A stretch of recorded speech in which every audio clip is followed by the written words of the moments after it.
Hi, I'm Zach, and here are 4 acoustic albums I think everyone should listen to. Before we get into that, what do I mean by an acoustic album? I'm talking about an album where usually vocals and acoustic guitar are a large part of the album's character and identity. It might not be the only things on the album, but they're definitely a significant part and kind of set it apart from other albums in that sense. I'm quite bad at describing music in genres, so I've chosen to describe this. A lot of people might sort of default to folk music on that, but not necessarily. That kind of album, I think most people would know what I mean by that, and I'm just kind of going to go with that term. It's very hard for me to just pick 4 albums to go in this video. I could pick a million, but I've chosen these 4 because they've had the biggest impact on me as an artist and as a musician, and just in my personal life really. I just think they're really beautiful albums and I wanted to share them and talk about them for a bit. If you have more albums that you feel like could fit into this list, I would love to hear them, because I'm always looking to listen to this kind of music. It's probably my favourite style of music, or the one I listen to the most. So yeah, anything anyone can suggest, I'd love that. So I'd like to start off with Leonard Cohen, Songs of Love and Hate. I've been listening to this album, I think I first started listening to it when I was 15. My first ever Leonard Cohen album, first sort of Leonard Cohen I ever listened to, and wow, I haven't been able to stop listening to it since. This one, I'm always listening to new stuff and different stuff, but this is one that always just creeps back in, and I'm always listening to. Yeah, I find myself listening to it a lot, just over and over again. There's so much there, particularly in terms of his lyrics. I mean, that's kind of what he was, a big part of what he was known for. Really, just you could look into them for so long, and you don't have to look into them. You can get so much out of them, even if you don't really think about it too much. There's a lot of lovely and slow, quite melancholic songs. Personally, for me, I love melancholic songs. There's some more upbeat ones in there, like Diamonds in the Mine and Sing Another Song Boys. Diamonds in the Mine, I think, is at the end of the first side, and Sing Another Song Boys at the end of the whole album. So they break it up quite nicely, about halfway through and then at the end. And like I said, his lyricism on every track on this album is just impeccable. Joan of Arc, for me, is a highlight of this album. It's just incredibly beautiful. The lyrics are just wonderful, and the story he tells about such a incredible historic figure, and the more you look into it, if you can decide to look into it, it just adds so much more to the song. One thing I find particularly interesting though is, as someone who is so amazing at writing poetry and lyrics, is how he ditches this for the chorus on this song. He does it on another song on this album as well, I can't remember the name. He just sort of sings like a la da da la da da da da da, and he just ditches his amazing lyric writing for the chorus just to sing that. I think that's so interesting. You know, it's always having those tools that he could use, and he purposely chooses not to and goes to something a lot more simple, and I just think that adds so much to the song, and it's so interesting. You could think about why he did that all day. I just find that so intriguing, and it adds this sort of mysticism of the album. It just feels like a real craft, and everything's really been thought of. So on this album, quite often, really lovely and often quite simple melodies are delivering wonderfully placed lyrics over quite repetitive guitar, and I don't mean repetitive in a negative way at all. Just sort of a constant, almost like a drone, just repeating and repeating over and over in the background, and it's just a lovely way of delivering these stories, which I think is why this album really resonated with me. It's like a bunch of stories that are just delivered so perfectly, with wonderful musicianship and poetry, and it's just so lovely put together. And it's quite sort of one of his earlier albums, I think it's 1972. It's just a wonderful album. It's haunting, it's thoughtful, melancholic, it's just beautiful. It really is beautiful, and I love this album. It's a poet making an incredible musical album of poetry. It's really wonderful. So next we have Sybil Bayer, Colour Green. This album I've listened to for quite a few years, and it's something I came across on accident on YouTube. I think I found one of the tracks of it on YouTube, and I listened to it by chance. It was just recommended to me, and it was The End, and I absolutely fell in love with it and checked out the rest of the album, and it's probably one of my favourite albums. The more you look into it, I think the more you love this album, because it's got such an interesting story behind it. Sybil Bayer, over like a period of I think like 7 years, recorded this on a little tape recorder in her home purely by herself, just her and the acoustic guitar, apart from one track where she has some recorded strings over it. But it was all done at home, and it was all but forgotten about, just put away in a tape in her attic until 2006, where her son found it and released them on a record label, and that was the first anyone get to hear these tracks, about 30 years after they were recorded. And that's just so interesting. I think someone recorded these songs at home for themselves, wrote them about whatever, for whoever, and just left them there. They weren't interested in releasing them, just kept them, and then they released all these years later, and I think that adds so much to the album and so much to the stories that are told on it. The way it was recorded has a lovely lo-fi quality to the sound. It's quite crap, technically and how it's recorded, and that adds so much to it, and it gives it such a beautiful feeling. Again, very melancholic songs, a lot of them, and even the more happier ones have some sort of tone to them. I think the lo-fi quality of the recording really is part of that. You can tell some are recorded at different times, mainly through sort of the sound of the recording.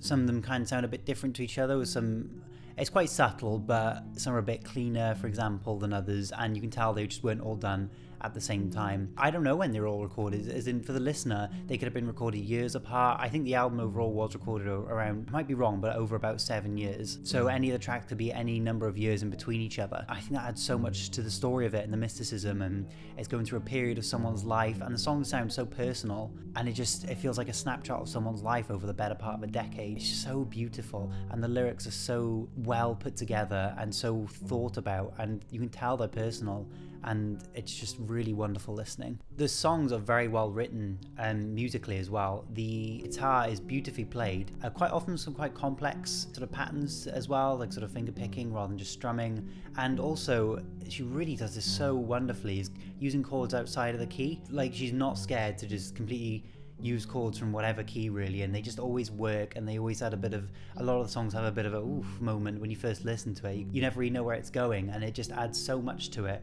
and on like repeated listens you can really appreciate that, the way she plays it and the chords she plays where, and where the melody goes. It's hard to predict, and it adds a lot, and it's just so beautiful. There's so many, you get sometimes in songs there's like one bar or one like line which is really beautiful, the way the melody falls on the chords of the lyrics. It's almost like a perfect little section that if you had to show someone one bit of that song, you'd probably show them that. And this album is full of them. Every song has about 2 or 3. They're really beautiful. And like I kind of mentioned, the nature of the album's recording adds a lot of authenticity to the lyrics.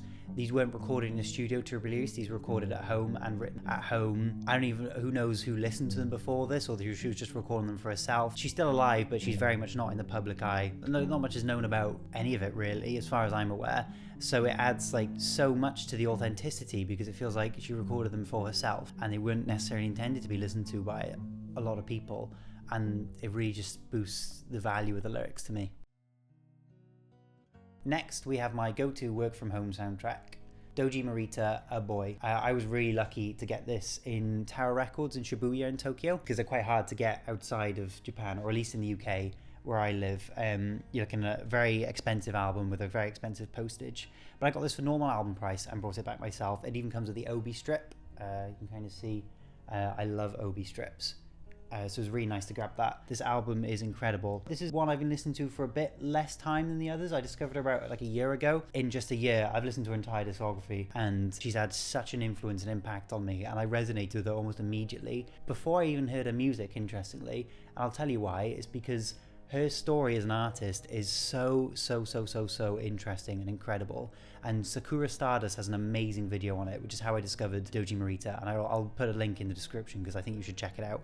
But I'll go through what I know about it in a rough sense. So a bit of a rough breakdown of the story. She popped up in around the 70s, beautiful, melancholic, haunting music, which wasn't really popular in Japan at the time, kind of moving into the city pop era a bit earlier, but sort of moving in that direction, and wasn't really sort of like, you know, the chart toppers and things like that. And she spoke a lot about student protests in Japan in the 60s, and she was quite sort of underground and a bit less known. She had her audience, but she wasn't exactly super famous. She played gigs. She released quite a few albums over, I think, at least a decade. And she was, yeah, she had her audience, wasn't like super popular. She played some gigs, just because it was very dark, sort of quite haunting, melancholic music. I've looked up what lyrics I can find in English online. Everything's in Japanese. I don't even know the names of half my favorite songs. But and they're very sort of really simple and beautiful, and she talks a lot to people and friends. I know a lot of the songs are written about a friend she had that died, supposedly, from what I found in my research, and you can tell, and it sort of feels like almost a love letter to a lot of people, and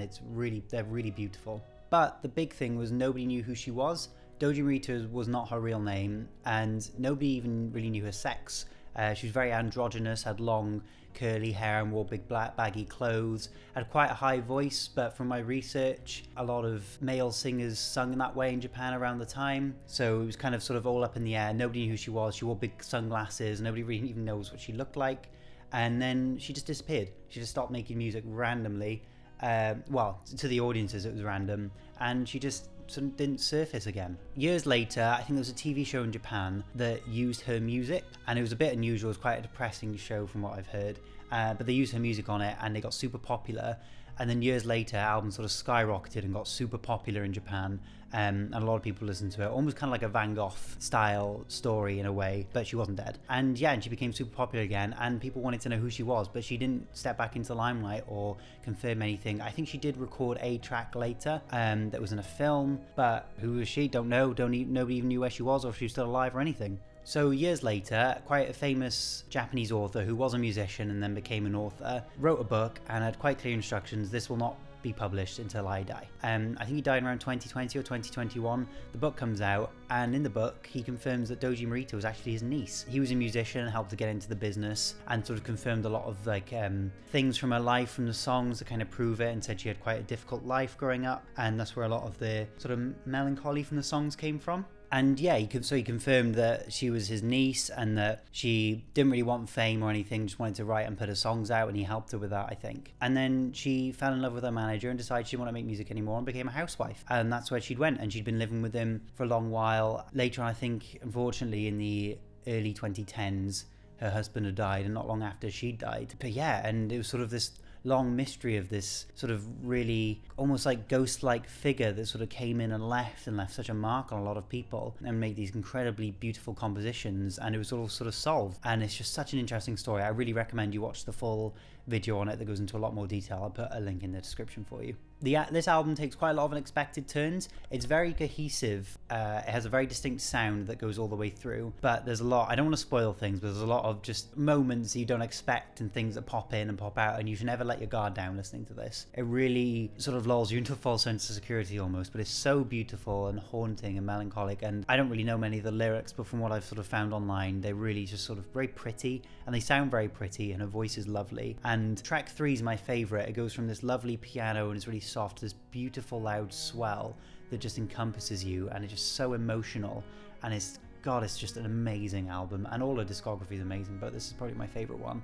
and that's why I got it on vinyl. There's also some really great and flashy guitar playing mixed in. I'm not sure if she's playing this guitar, a lot of the electric guitar. I think she's playing the acoustic on it, but there's really just like kind of unexpected like melodies and like little solos just mixed in, which you don't hear a lot with this kind of music, and it's just it ties the whole thing together. It's an incredible album, and I really think you should listen to it. And the more it's one of those, the more you look into it, the more you almost appreciate the album, the better it sounds, because the story behind it is just so interesting. Finally, we have probably easily one of my favorite albums ever. I owe so much to this album, and it's brought me so many different emotions for so long. It's just one of the most beautiful albums in the world, I think. It's Pink Moon by Nick Drake, which probably isn't a huge surprise with this kind of music. This is just incredible. Again, like Doji Morita, super interesting story behind the artist.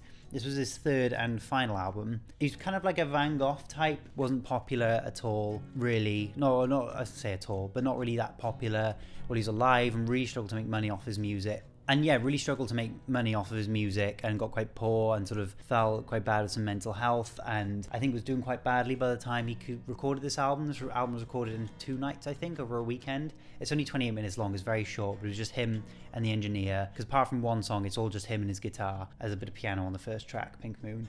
And that was it. And then he recorded this album, and not long after, I think he died. He was about 26. I think it's debated whether it was suicide or accidental, but he died, and then years later became extremely famous. I think it was a Volkswagen advert that featured Pink Moon on it. I'm not sure if that's what made him become really big, but I know that contributed to it. And he is just absolutely one of the greats, absolutely beautiful. I know there's a lot of people that owe so much to Nick Drake, and he's become such a sort of cult figure. I was even watching interviews the other day, Heath Ledger and Jack Black both cited him as just one of their favorite musicians, and he's almost like this sort of ethereal figure in this kind of music. He's one of the examples of just incredible guitar playing with vocals and melancholy all in one. Absolutely incredible musician. If you listen to his first 2 albums, this album is everything that's the best from those and there's practice from those into the most beautiful package. I owe a lot to this album. So much of my music personally is inspired by this, in my film composition and my sort of releases online. This is probably what got me into this kind of music when I was about 15 or 16. I never heard anything like it before. I think my dad brought it home and said, oh, this is quite interesting, it's meant to be really good, blah, blah, blah. I wasn't super interested in it. And then I started listening to it, and some of the songs, there's one, I think it's called No. just how simple it is. It's a very simple guitar bit and with very few lyrics. And I was 15, I was like, I didn't know you could make a song like this and put it on an album that goes out. And it was so beautiful, but so simple. I just didn't really get it. And then I heard the story behind the artist from my dad, and it was, took off from there. I listened to the album a million times over and over, did all my research, watched documentaries, and I just fell in love with the whole story. The guitar playing is wonderfully complex on some tracks. He used a lot of open tunings and his own tunings. They can be quite hard to sort of play and replicate. I know there's some Nick Drake coverists, which actually put a lot of work into doing his songs. Not made very helpful by the fact, I know it's on Pink Moon, I'm not sure about the others, but it's slightly sped up on the recording, so you have to put your guitar between tunings even then to sort of reach the exact recording. But it's so beautifully done. He used a lot of cluster chords and just gets such a unique sound. I hear kind of similar things on like John Martin records. They were contemporaries, and I think they're actually kind of mates in real life. I know they did meet. I think they had the same manager, but I'm pretty sure they met. He's probably the closest thing to Nick Drake I could probably think of in terms of guitar playing. Beautifully done. Everything just rings out, and his guitar playing is gorgeous. And so it goes from super simple to almost something like a child could play to just something so complicated, but without making it sort of math rock, where it's just complicated and hurts my brain to listen to. Nothing against math rock, but it's super complicated, but retains sort of quite a peaceful nature to it. It's wonderfully done. It's a short but very sweet album. It's 28 minutes long, and each track is delightful. I think it's perfect. I don't think it needs to be any longer. I don't think it should be any shorter. Artwork itself is also so interesting. I'll grab it now. I don't think this was done with much of Drake's input. I'll say Nick Drake's, it sounds like I'm talking about the rapper. I think it was done by an artist and was kind of just done by random. From what I understand, he just sort of listened to the album and went, oh, I'll put this together.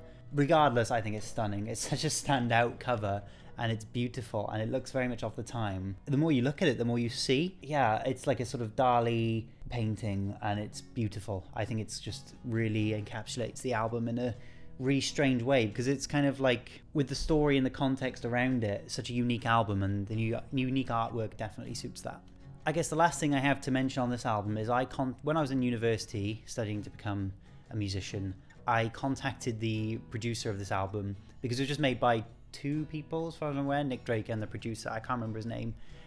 Just for advice. I was like, this is one of my favorite albums ever. Got any advice or sort of stories behind the recording of it? And he said, no, leave me alone, basically. It's just quite interesting. He doesn't think music can be taught in quite a traditional way like I was learning it, and just didn't really want to comment on it. Do what you will with that. It's quite interesting. I thanked him for replying anyway. He got back to me anyway, which is nice enough. He didn't have to do that. Yeah, just something interesting to add on there. And those are 4 acoustic albums I think everyone should listen to. I hope I made sense with all that and sort of described them quite well. Yeah, I just wanted to go through those albums I love, and they're so influential to me, not just as an artist or a musician, don't really like being called an artist, in my personal life as well. There's just so much emotion and thought behind them that has carried me through my personal life in a lot of situations, and still probably will into the future. And I owe so much to these albums. So if you know of any similar albums, similar sort of vibe to those, I listen to a lot of this kind of music, recommend them. I'd love to hear them. I'd love to get sort of a playlist going in the comments of them. I could even create a Spotify playlist of those. That would be quite fun, and I could share that. I hope you enjoyed that, and thank you for watching.